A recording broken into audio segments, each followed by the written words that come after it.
Jake Knapp is the inventor of the design sprint and the New York Times bestselling author of the book Sprint. He's also the co-founder of Character, a venture fund for early stage startups. How and why did you start using Miro?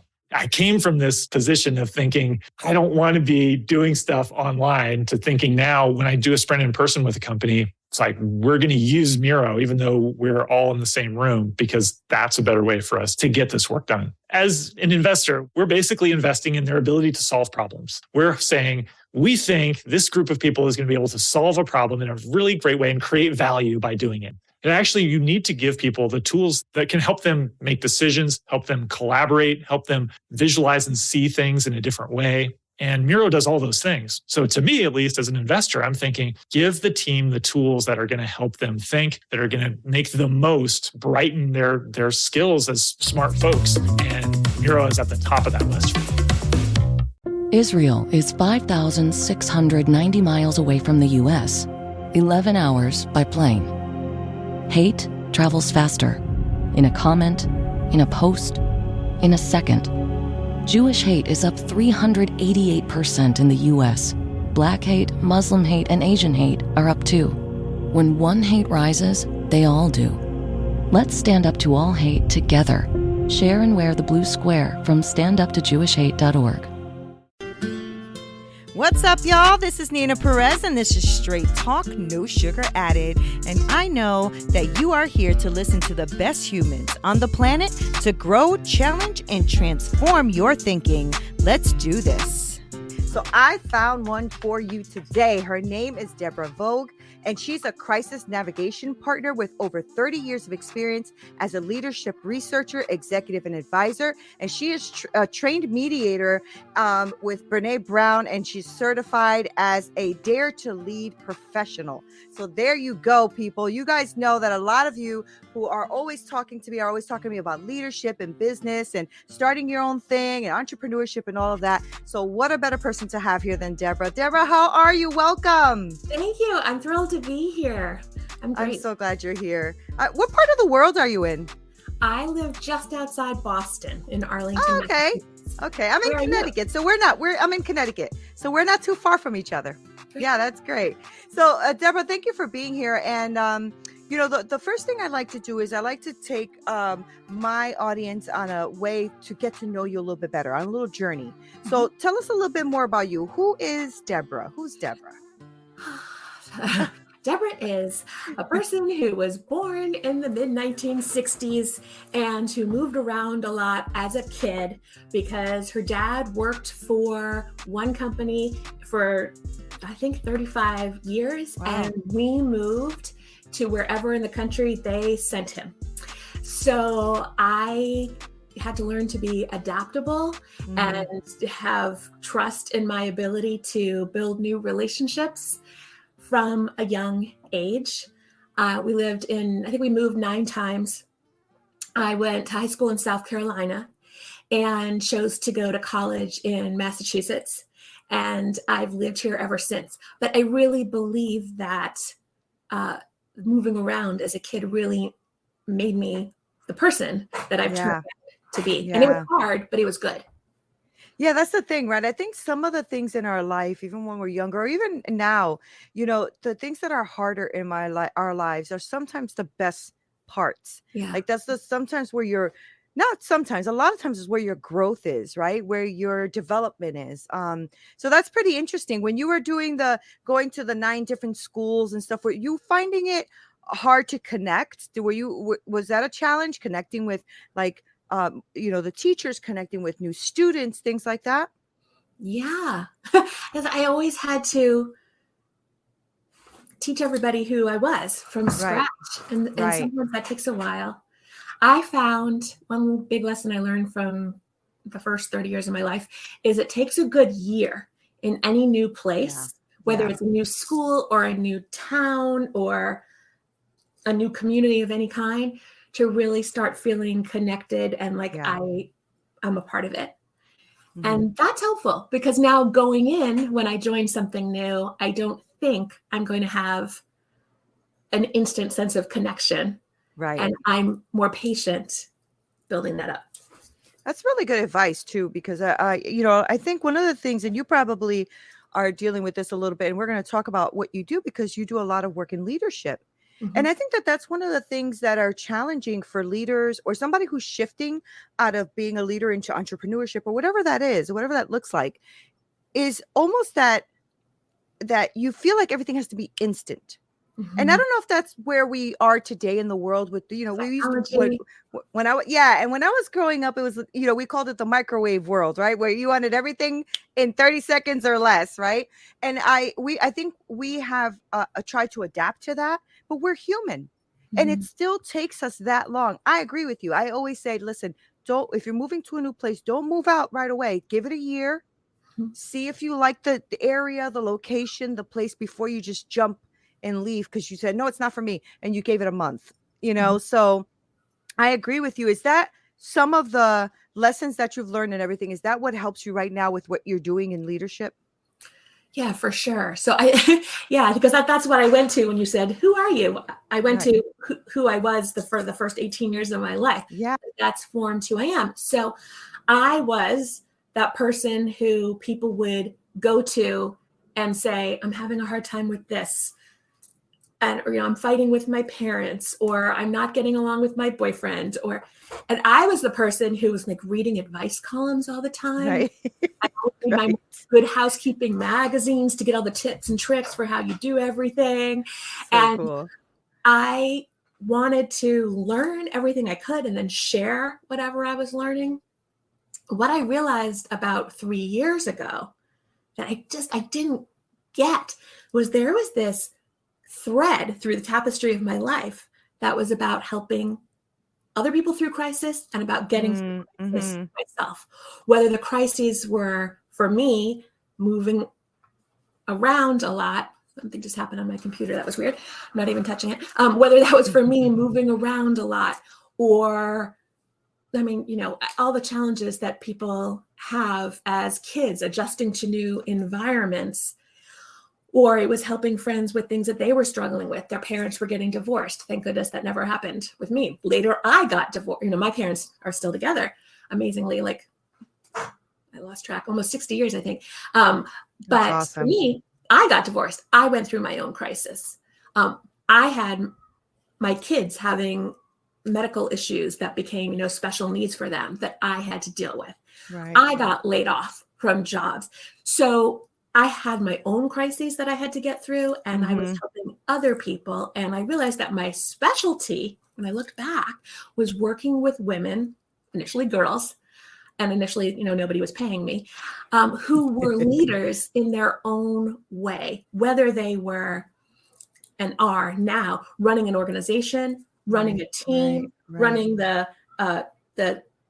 fall festival subcommittee of the PTA, running their family, or just realizing that they are leading their own lives and they're at choice Mm. as they move through the world themselves. And so that's who I've always worked with, and that's who I love. So that's when I learned about your show and your community. I was like, I want to be part of Neena's community, because Yeah, thanks. that's, that's the women that I want to surround myself with.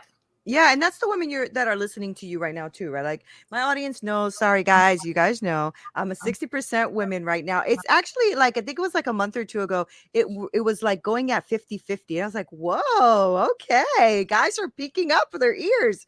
But you know what? I think I have a passion for women too, is because I've been through a lot of crisis myself as well. And I We have a all have. gifting. Yeah, for sure. And I have a gift of just pulling what I see a greatness out of someone. I want to pull that out. Even in the middle of their crisis, I see something powerful and I always want to pull that out. And so Me too. I'm jiving with you here, Debra. I'm jiving. Yeah, So totally.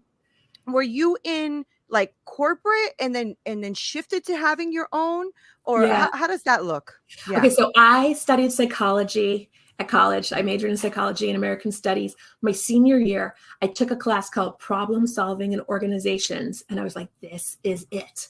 This is where psychology and business meet each other. This is what I'm really interested in. That's This is what I good. want to do. So lucky I took that course. And so I got interested in organizational change. I had always been interested in individual change, like, going back to reading, Yeah. Miss Manners. and who, by the way, is an alumni of my college. So I always was interested in how do we individually do things better, and then how do organizations do things better. And I was a researcher at Harvard Business School. I had my own first business when I was 23 years old for 2 years. But I did a lot of work in consulting in organizational change in the corporate world. And there was a little bit balanced with the academia working in the research about it.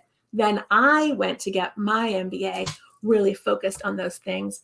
Then I worked more for consulting firms. And then I realized that organizational change does not happen unless individuals change. And as my career has grown, I've become more and more interested in working with one person at a time and working with one organization at a time. But my favorite is the sweet spot of working with a leader and then working with her team and getting to really know that organization and support all the individuals to achieve the goal. And frequently that starts with the organization or the leader is in a crisis. And then we work through those things. And then we get to, okay, so now how do we prevent the next crisis? Tell me something. How did you work on that? Or how was that experience for you, especially with the pandemic, right? Because everything shifted, right? So what were some of the crises that were such crisis in, let's say, 2019 before the pandemic to maybe today where the crisis may be a little bit different or looks different?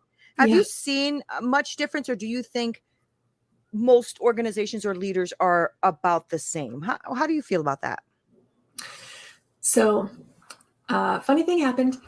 So I started my own business in 1999. And it was a combination of that organizational change, consulting, and working with individuals, career coaching. And over time that grew into leadership coaching. Somewhere around, I don't know, like the 20 teens, the mid 20 teens, my business just wasn't inspiring me the way that it used to. And I was doing the work and I liked the work, but I wasn't like on fire about it anymore. And so in 2019, I committed to doing the process with myself that I've done other times before with my clients and done for myself to really look at what is the core of my brilliance? What are the skills I most want to use going forward? What are the interest areas that I'm most passionate about? What are the qualities that make me uniquely me? What are the themes of my experience so far? And in that process in 2019, I realized that I'm a crisis navigation partner, and I made up that term. It's a good term, though. It's a good term. I almost have the trademark registered. Like, hopefully in the next month, I'll get the official. Awesome. Word. Very exciting. But anyway, I made up this term and I thought, okay, I'm going to work with women in these kinds of crises that I've worked with women in before in my business, either or that I've gone through myself. So divorce, death of a loved one, diagnosis of a physical health or mental health issue, dispute, downsizing. How fun. They all start with D's, right? Yeah. And I was like, look at that, D's. So I'm going to put that on my website. These are the things I'm going to help people with. And I rebranded in the summer of 2019, and I created my signature talk, which is called Unmasking Women in Crisis, 3 Keys to Navigating Life's Inevitable Big Challenges. And I started going out and giving the talk in person, a little bit virtually, mostly in person. At this point, almost all my clients, I would see them on Zoom. I've been doing that for years. And then this interesting little thing happened early 2020 where everybody was simultaneously in a crisis in the whole globe, in a crisis that did not start with the letter D. That I never... They ruined it for you, Deborah. They ruined it. It should have been COVID-19. There is a D in pandemic, so I just call it demic for short. Right. That's funny. So massive shift. And I think that I was just kind of weirdly in the right place at the right time. For a lot of people, their businesses suffered when the pandemic started. When I had this aha that this is what I meant to do and this is what I want to focus on, that I'd been doing it, but not marketing myself that way. Right. And I started putting myself in the world that way. I felt like down to my toes, this is what I'm supposed to be doing. This is finally all the threads of my life, personally and professionally, coming together. And people said to me, like, oh, you can't talk about crisis. Nobody wants to talk about crisis. That's not a word anybody identifies with. And I was like, this is my word. This is my word. So I have chills just thinking about this because I did not know what was coming down the pike. So when our part of the world started really shutting down, and our part of the world being the United States and even New England, started really shutting down late March 2020. Right. And then there were all these people who heard I was doing this work now that I had known in other settings. Maybe I had coached them or worked with them before as a colleague. And they started coming to me and saying, I'm in a crisis now. I run this professional services firm of 75 people and everybody's working from home. And I don't know how to manage people when they're all working from home. Help me, Debra. Right. I'm a doctor. There's another example of a client. This doctor had first gotten in touch with me in February. She said, I am this close to burnout. I run a division of this major hospital in Boston, and I am exhausted. And I don't know how much longer I can do it. And I said, okay, let's work on this together. Burnout is a crisis. So she hired me, but she didn't have any time to start because she started having all these medical cases in her hospital. Right. Then she had all different things that she had to deal with as a leader of the division in this major medical department. And her burnout was getting worse. So she's, Debra, help me how I lead my team and help me with how I'm leading my life. And then how do I take care of my kids? My 3 kids are suddenly home from school all the time. And how do I help them? This is real. Yeah. At the hospital. So I do think that the pandemic changed the professional work world in the United States significantly. I know it did as well outside the United States, and I have some international clients, but I don't consider myself to be an expert on other work cultures outside the US work culture. And we all had more needs and we all needed more support, and we were all lonelier than we had been before. And that's all the more reason that people want to have partners or supporters. So I specialize in working with women leaders who feel that they're on their own for whatever reason, as I have felt on my own.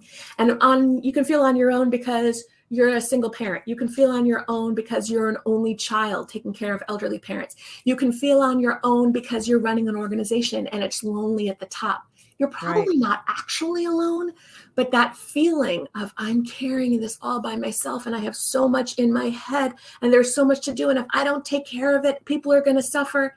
Such a huge burden. And I have been there and I have felt it. And I became a crisis navigation partner because I wished I had one when I was going through some of my toughest things, especially as a single mom. Yeah, I really, really love that because that's on my heart too, Debra. And so that I know that I relate to you, but I also know so many people do as well, especially the women who are listening and like, oh my gosh, Debra's speaking my language, right? Because that's one of the things I offer in my coaching as well is I never leave them. I continue to be their partner. Yes. Because we become friends anyway. You become friends with these people, right? I fall in love with each one of my clients. Me too. I do too. Me too. Every time they're like, I'm your favorite. I'm like, yes, you're my favorite. And yes, you're my favorite because I love them so much, and I never, I love the term, by the way, that crisis navigation partner is such a beautiful term. So I'm glad that you're trademarking that because it is so it's such a big need and something that I feel, especially now after this pandemic, that people can really relate to now, right? Because most of us are shifting in a big way, whether we're leaving our C-suite positions, whether we're leaving the medical position, where we're, and then we're like, oh shoot, I don't know how to do this by myself. I'm in a crisis here, right? And what you just used as an example is so real, Debra, right? Like the fact that she's running a whole medical unit, that she had to be, worried also about, contracting the virus, right? Also she couldn't work from home. She's a doctor. Exactly. And and then you're thinking, do I bring this home to my family? How does my family, this is real stuff. I'm so glad she found you because most people I mean, you probably had done this too. We navigate this alone for a long time. Yes. Right. And you're exhausted. Yeah, I totally And it's get that. lonely. And when you said you've been through a lot of crisis, and I said we all have, I didn't mean to in any way shift the focus back to me and take anything away from you. What I meant was literally when I go around and I give this talk and I define crisis for my audience, which is very often virtually now. I give a lot of more of my talks online and speak on podcasts and stuff. But when I have a live audience in front of me virtually or in a physical room, and I define crisis and I say, how many of you have experienced a crisis in your life? Please raise your hand. Of course. 100% of the time, 100%. 100% of the people raise their hands. And what I realized, when I was writing this talk is crisis is inevitable in our lives. That's right. My name's Debra. I have been living in fear of being a Debbie Downer since Rachel Dratch did that character on Saturday Night Live. So I don't want to be a Debbie Downer. But the fact is that we all are going to face crisis in our lives. We have, and we're going to face more. Yes. And we don't know what the scope is going to be. We don't know what the scale is going to be. We don't know what the timing is going to be. But there's things we can do to prepare. Yeah. And there's things we can do when we're in it, so it's not as painful. Right. Like I can't take away, one of my clients, she's a vice president of marketing for a tech firm. And her partner has glioblastoma and he's dying. And I wish I could take that away. I cannot take that away. Right. But I've been able to support her through the process to make sure that she can still be the leader she wants to be in her family and of the tech firm. Yeah. And of her own health. Right. While it's a lot supporting him as she goes through that. Yeah. That's amazing. I really love that, you're taking care of women in this way. And I want to talk to you a little bit about that. How is it like if somebody's listening right now and is like, oh my gosh, I really connect with Debra. This is something that I really like about what she's saying. I want you to take us, if you can, a little bit through the experience. Like if somebody, wants to work with Debra, what does that look like? Is that, just one call and done? Is that something where they, you build a relationship throughout time? Is it long? Like, tell me a little bit about what your program's name is, if you have one, and what it is you do. Yeah. So my business is called Connect To Corporation. And on my website is Connect To, so connecttwo.com. And I'm on social media as Connect TWO on LinkedIn and on Facebook and on Instagram, on Twitter. But I don't hang out on Twitter much. But anyway, so that's how somebody could find me and read about it. But what I invite you to do is reach out to me. You can email me at Debra@connect2.com. You can go on my website and click and book an appointment so we can talk. My first conversation with everyone is always no charge. It's for us to get to know each other, for me to listen to your story, for you to be heard, and for us to talk about how you would like, what you would like the best possible outcome of this very difficult situation to be. And then we talk about how can we work together to get you there. So I work with people on their strategic communications with their communities, with their families, with their doctors, with their lawyers. I work with women on the emotional support. How are they taking care of themselves? I'm the person who remembers the names of all the people in their stories. So then when they call me up and they go, you won't believe what Jane did today, I know exactly who Jane is. Right, that's great. I'm a relational person. So while I love to speak to audiences, and sometimes new people come to me that way, most of my clients are people who have known me in some other way in life. Yeah. And then they refer other people to me, or they come back again. So I'm in it for the long run. When I start working with you, I am here.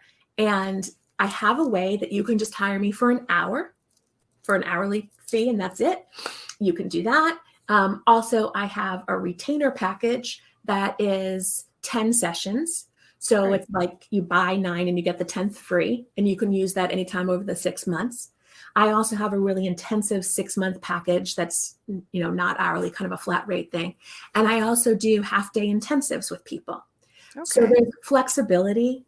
Almost everybody ends up doing the at least one retainer with me, and then some people renew, and then some people throw in a half day private. People do it all different ways that work with them, but I try to be flexible. One of the pieces of advice I got was you have to do everything in packages. Like that's what they tell coaches. You have to have a package. This is what's in your 1-year package. This is what's in your 3-month package. But I just think that when people are in crisis, they can't necessarily think about exactly how the next 6 months is going to go. But they can think about, okay, I have an hour. Fair. Yes. Or they can think about, help me for 10 hours, but I don't know which 10 hours yet. Yeah.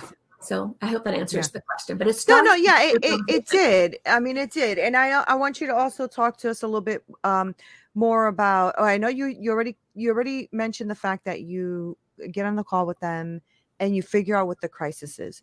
And so it sounds to me like you work in different areas of people's lives. So it's not just, in leadership, or is it? Is it like home and leadership, or can it just be someone who's the leader of their home, like a stay-at-home mom, you know what I mean? Or somebody who's retired. So tell me a little bit about that. So for me, a leader is a person who realizes that he or she is at choice in life. And choice is unquestionably a privilege. But even when you don't have a lot of privileges, you can still have choices about how you react, how you respond. So for me, it's not about how many people are you in charge of. It's about whatever setting you're in, family, personal, professional, team, group, whatever. What do you want to create, and how can I help you remove the obstacles you're facing to get from here to there? One more way that I do that with people that I didn't mention before is research. I love research. So people give me research projects that they don't have time to go figure out. And they'll say, Debra, go figure this out for me and come back with the answer. And that's another way. Sometimes people use their time with me. So it's not always one-on-one live coaching. And I love to edit. I edit documents. I help people draft documents. So I'm really responsive to what's needed. But there's big themes of communication, data-driven decisions, allowing yourself to have a vision, even at the most challenging times, and choice. That's wonderful. Oh, wow. Okay. So you're doing, you are really supporting them it sounds like in like any area that is the biggest need at that moment, right? So somebody's calling you and they're going through a crisis, but they really need this research done because they are overwhelmed and burnt out. Debra steps in and kind of helps them. So you're a friend. That's how I start. You're a friend is what you are, right? Because what I mean by that is sometimes we feel very lonely out there and stuff, and we don't have the support that we need. And you almost always feel like, I wish I just had a friend who can listen to me right now and just do what I need just right now. You know what I mean? Right. Yeah. And there's so many. Usually my clients who feel on their own, they actually do have friends, but often their friends are having crises. During the pandemic, everybody was in a crisis. So how do you turn to your best friend, because she was dealing with her kids being at home and everything was going haywire at her work. Yeah. Too. And so but you're a strategic friend. Yeah, you're like that strategic. Yeah, you're a strategic friend. And the reason I say that is because we all have friends, right? So you always have that friend that you call when you need somebody to be bluntly honest. You always have that friend that you call that you want to go have that drink with. You always call, but then you become the strategic friend. You're the friend that people need in their meltdown, in their time of crisis, when they can't turn to anyone else at that moment. Right. So they're like, I got Debra's number. I know who to call. Call Ghostbusters. Right. And for some reason, I've always been that person who turns towards those most intense moments instead of runs away from them. Yeah. But because it's needed for such a time, right? Yeah. It's needed for such a time. I think that I feel like we all have these amazing innate giftings inside of us, and those things are so strategic for when we need it, right? For what, if you find it, if you're aligned and congruent with who you are and you are working in that, you are going to find the people you need to find to help. So my show, the reason I even started this is to impact people's lives. And the reason I like to speak to people like you, Debra, is because I want to show people you are not alone. You are not secluded. You have many people out here who want to help you in any area, right? Because I speak to people amazing like you who are out here helping people in crisis.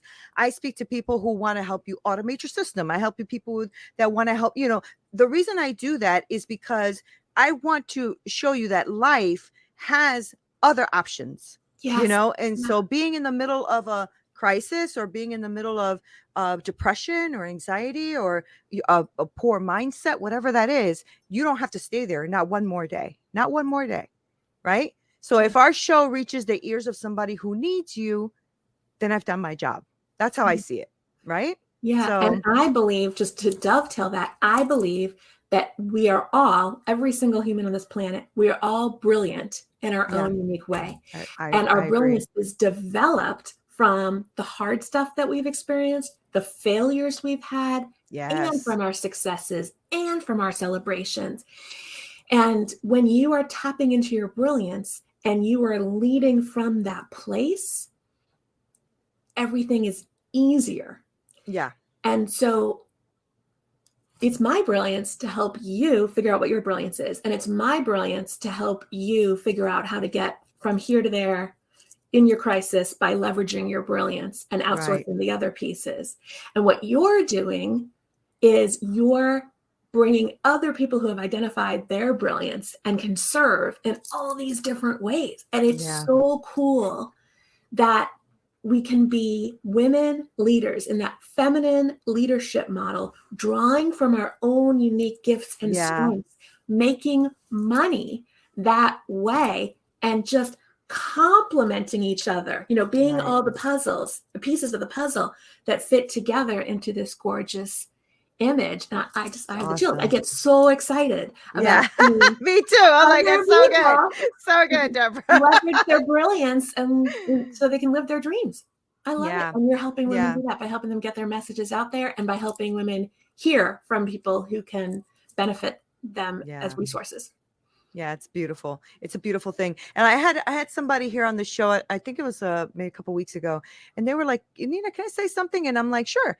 Thank you so much for allowing this platform for us to shine, because you are a coach too. So why are you inviting coaches on your on your show? And I'm like, because you are important too. I can't work with 25 billion people on the planet. You know what I'm saying? Like, all of us have our sweet thing, the thing that we are here to do, right? You are dealing with women in the middle of burnout, crisis, or supplemental help that they need, right? And that is beauty. That's magic, right? And not everybody can do that or wants to do that, right? So I need to highlight people like you so that my audience who's listening right now can say, yes, please. I'll take Debra for 100. Thank you so much. You know what I'm saying? So thank you for being on the show. I'm really appreciative of this conversation and the fact that you are here on Straight Talk and shared this space with me. I appreciate you.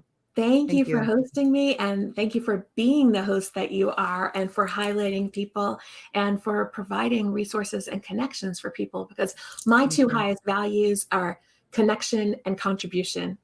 And you are living my highest values. Your awesome. way. You are connecting people through their contributions.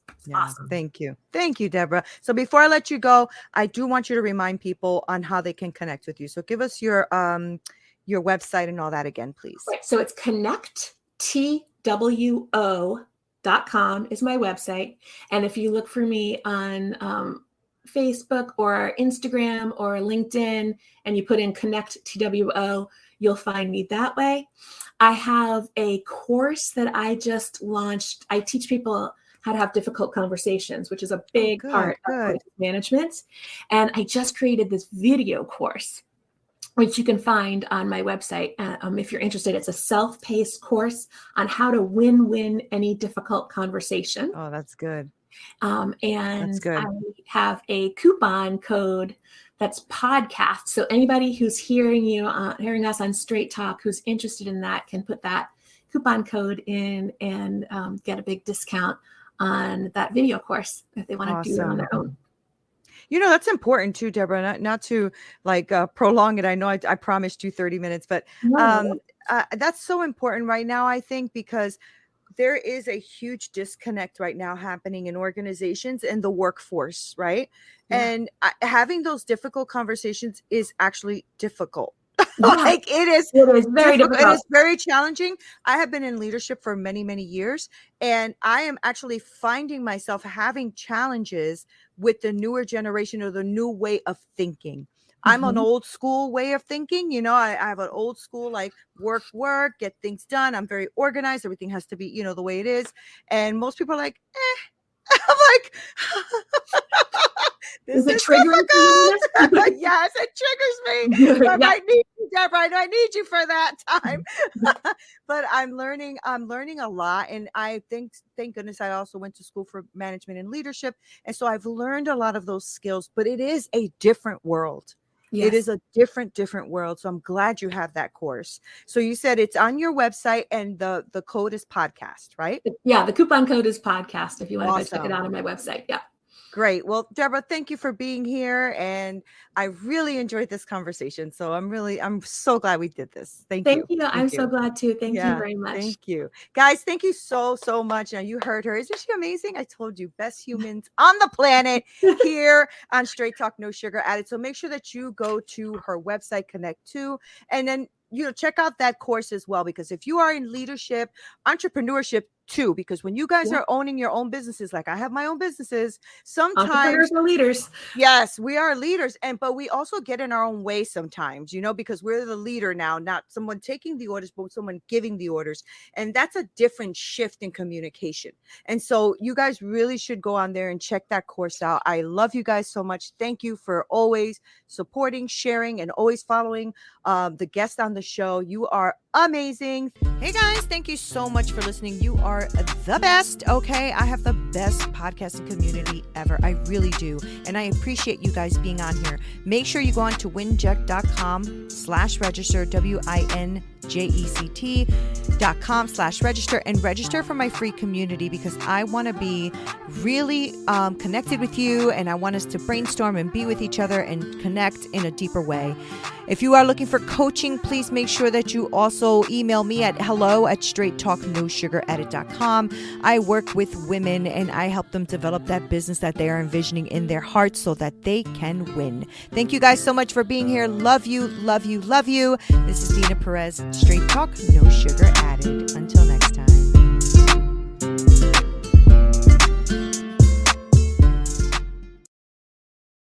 Today, we discuss Miro. Listen, when it comes to running client workshops, the dream, of course, is to get those creative juices flowing, right? But typically what ends up happening is thousands of hours get wasted because of poorly facilitated meetings. So I have Maya with me today. She's a consultant who runs Fortune 100 workshops, from leadership training to team building, and she has the insider tip on what makes things work. Maya? Thank you, Jason. I've been doing this a long time. My number one tip is to bring everyone into that visual collaboration platform. So personally, I use Miro, and it's completely changed how I interact with the room. You have to give people a way to feel like they're in the room even when they're not. That's something you can do easily in Miro. Otherwise, they've seen the same slides and format 1,000 times. Falling asleep, eyes glazing over, yawns, all that. Exactly. When people follow me on the Miro board, everyone is literally going on a journey with me. We're adding thoughts, we're reacting, and we're voting for the best ideas. It's great. Connective magic. I like it.